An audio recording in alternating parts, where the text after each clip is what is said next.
berdiri Kerajaan Gua Talo. Kerajaan Gua Talo adalah salah satu kerajaan besar di Sulawesi Selatan. Pada abad ke-16, kerajaan ini menyatu dengan Kerajaan Talo, sehingga lahirlah kerajaan kemudian dikenal sebagai Gua Talo atau kemudian disebut Kesultanan Makassar. Persatuan ini menjadikan Makassar sebagai kekuatan maritim yang sangat besar di kawasan timur Nusantara. Masuknya Islam ke Gua Talo pada awal abad ke-17, Raja Goa mengarangi Daeng Mandrabia memeluk Islam pada tahun 1605 dan bergelar Sultan Alauddin. Sejak saat itu, Islam menjadi agama resmi kerajaan.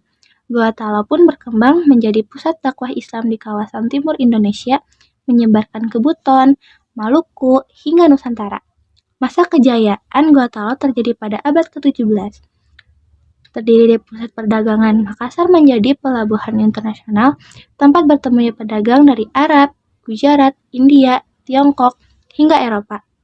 Dan ekonomi maritim, perdagangan rempah menjadi sumber utama kekayaan, ditambah posisi strategis di Selat Makassar. Budaya dan sosial, masyarakat terbagi 3 golongan, bangsawan, rakyat, dan budak. Islam menyatu dengan adat, melahirkan aturan-aturan hukum perdagangan, serta seni dan sastra Makassar. Simbol kejayaan, pembangunan benteng besar seperti Somban Opu dan benteng lain di pesisir untuk mempertahankan kedaulatan.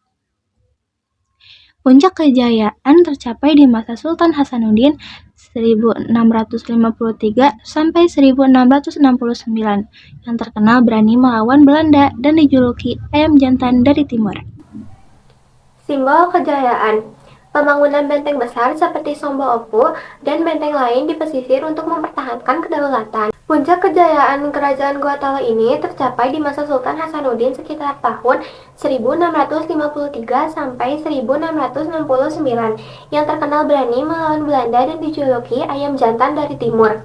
Kemunduran dan kejatuhannya akibat Belanda berusaha menguasai perdagangan rempah dan menjadikan Makassar sebagai lawan utama. Perang panjang terjadi hingga akhirnya ditandatangani perjanjian Bongaya pada tahun 1667 yang sangat merugikan Gua Talo. Meskipun Sultan Hasanuddin terus melawan, pada tahun 1669 VOC berhasil merebut benteng Sombo Opu.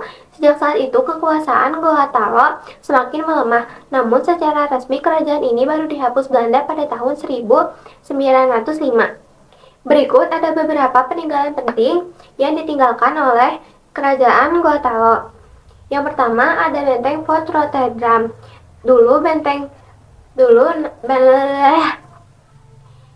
Berikut ada beberapa peninggalan dari Kerajaan Gua Talo. Yang pertama ada benteng Fort Rotterdam.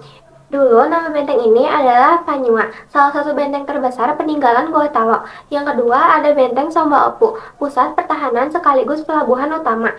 Yang ketiga ada Masjid Katangka. Yang keempat Istana Tamalate dan Bala Lampoa sebagai pusat pemerintahan dan tempat tinggal raja.